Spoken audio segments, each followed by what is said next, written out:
Halo, selamat malam teman-teman ngopi-ngopi. Kali ini santai bareng dengan ngopi-ngopi kita mau bahas ya tentang sesuatu yang baru saja berlalu, yang mungkin ini sangat menarik meskipun agak terlambat untuk dibahas ya, yaitu tentang politik, teman-teman.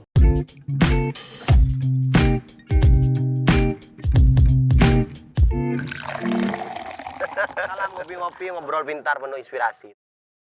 Seperti yang baru kita lalui bahwa baru saja kita melaksanakan ya pemilu 2024, di mana sekitar tanggal 20 kemarin itu sudah ditetapkan oleh KPU RI, baik partai yang lolos parlemen ataupun caleg-caleg yang berhasil ditetapkan sebagai legislatif atau bahkan presiden dan wakil presiden. Saya ucapkan kepada caleg-caleg yang telah ditetapkan sebagai dewan legislatif dan partai politik yang sudah berhasil ya untuk masuk ke Senayan dengan perolehan 4,02% kalau tidak salah. Bahkan presiden terpilih dalam hal ini Bapak Prabowo Subianto dan Gibran Rakabuming Raka, kita ucapkan selamat begitu.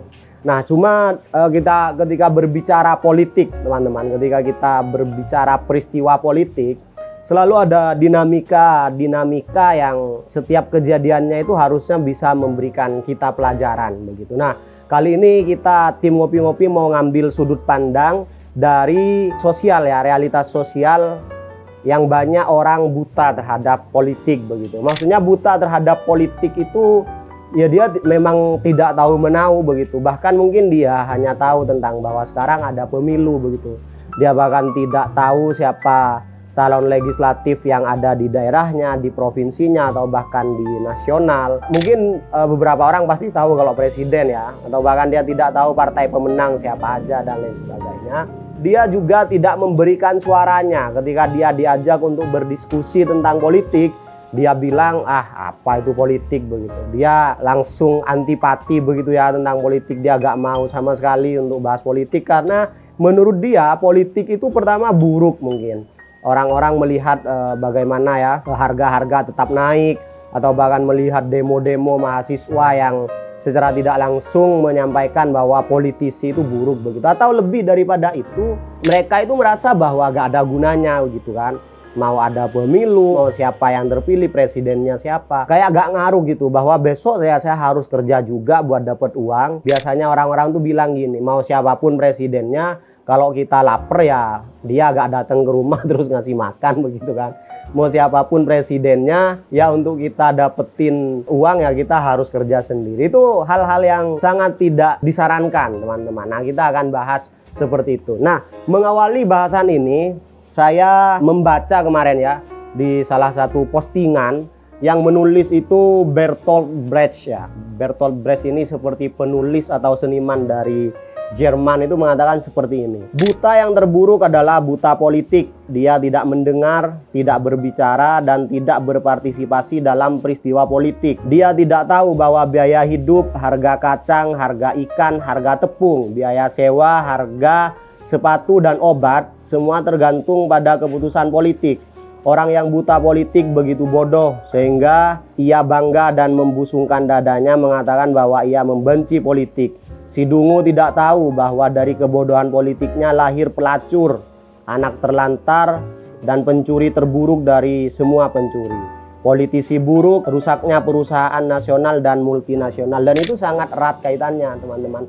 Karena hampir semua mungkin ya, semua hal bahkan yang terkecil yang ada di sekitar kita itu erat kaitannya dengan politik, teman-teman. Misalkan harga kebutuhan ya, kebutuhan pokok seperti beras, itu erat kaitannya misalkan dengan kebijakan impor beras atau hal-hal lain. Bahkan sepatu di sini disebutkan ya, dia punya kebijakan tentang pajak, tentang bahan baku daripada sepatu itu.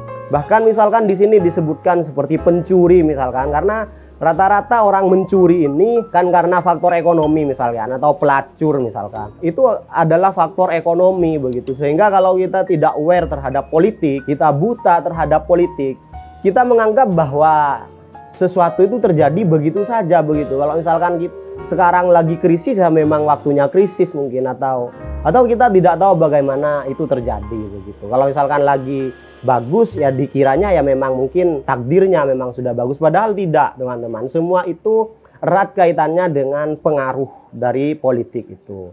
Ya berkenaan dengan kebijakan, dan lebih daripada itu, kalau kita tidak sadar politik nih, terlebih anak-anak muda ini, maka kita tidak akan tahu gimana menyelesaikan suatu persoalan dalam sosial. Kita tidak akan optimal dalam berkontribusi dalam hal yang dalam lingkup masyarakat yang paling kecil, misalkan yaitu dusun misalkan atau desa. Misalkan ada jalan yang rusak, yang berlubang, atau ada sungai yang belum ada jembatannya. Anak muda seperti kita tidak akan tahu gimana sih untuk bisa jalan ini dibangun jembatan, gimana sih supaya jalan ini bisa ditambal begitu kan yang berlubang. Kalau tidak sadar politik biasanya ya lari-larinya pasti ke sumbangan masyarakat, yang itu membebani juga masyarakat, meskipun ya dalam konteks lain itu juga bagian dari solusi. Itu bisa dibilang tidak akan efektif teman-teman. Nah, ketika kita sadar tentang politik, maka perjuangan kita, niat kontribusi kita terhadap suatu lingkup ya, suatu lingkup sosial tertentu, itu akan jauh lebih efektif, dan bahkan kita bisa berkontribusi yang jauh lebih besar.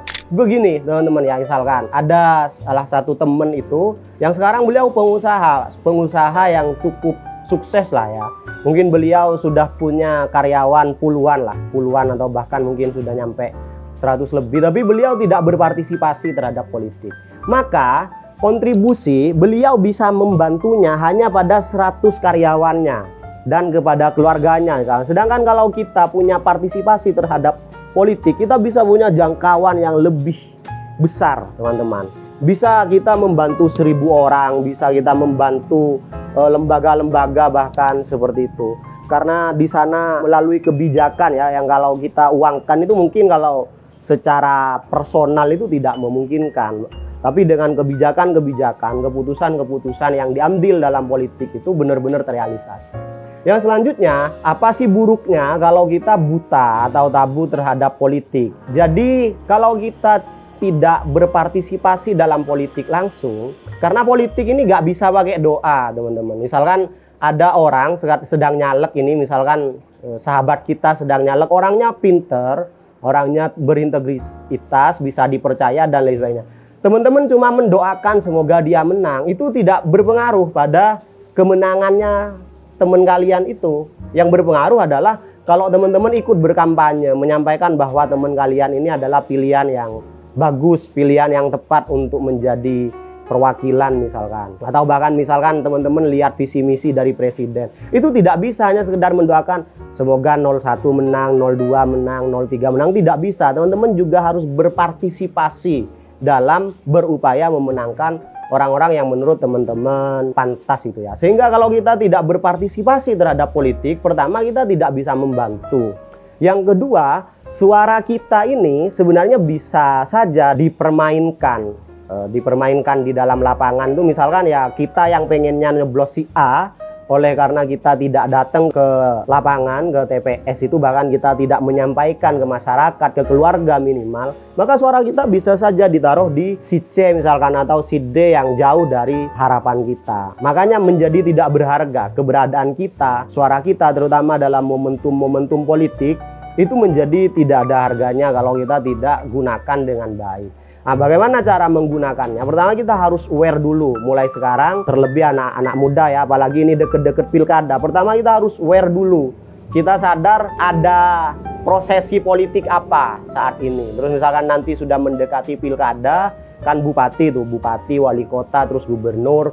Kita lihat sosok siapa aja yang nanti akan mencalonkan, track recordnya. Terus kalau ada salah satu dari calon-calon itu yang sreg buat teman-teman, yang pantas buat teman-teman, ya itu dikampanyekan, ikut serta, setidaknya minimal di lingkup terkecil ya, kayak keluarga atau circle teman-teman dekat gitu. Itu berarti loh, perjuangan seperti itu berarti. Dan kalau betul orang yang teman-teman pilih ini ternyata orang yang tepat, orang yang bisa memberikan kebijakan atau kemajuan terhadap daerah, maka teman-teman tuh secara tidak langsung sudah berkontribusi dalam kemajuan daerahnya teman-teman.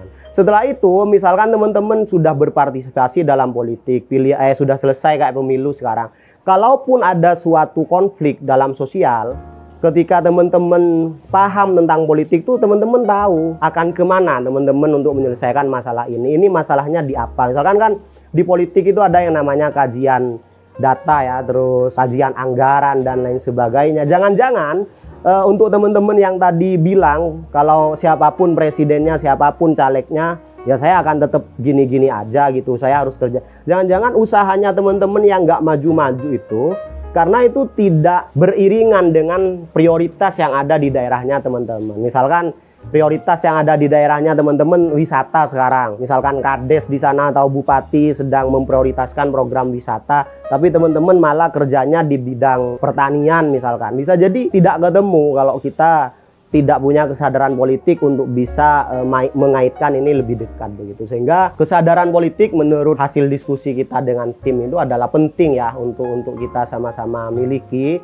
baik anak muda atau bahkan dari segala usia, dari segala dimensi dalam sosial ini. Demi apa? Demi perubahan yang lebih baik, demi perbaikan misalkan ya, perbaikan yang ada di dalam sistem sosial kita semuanya, dari pendidikan, ekonomi, sosial, budaya dan lain sebagainya. Mungkin itu saja yang bisa kita share teman-teman. Kalau ada hal yang mau didiskusikan atau mungkin teman-teman ada yang tidak sepakat dengan apa yang hasil diskusi kita, bisa komen di kolom komentar.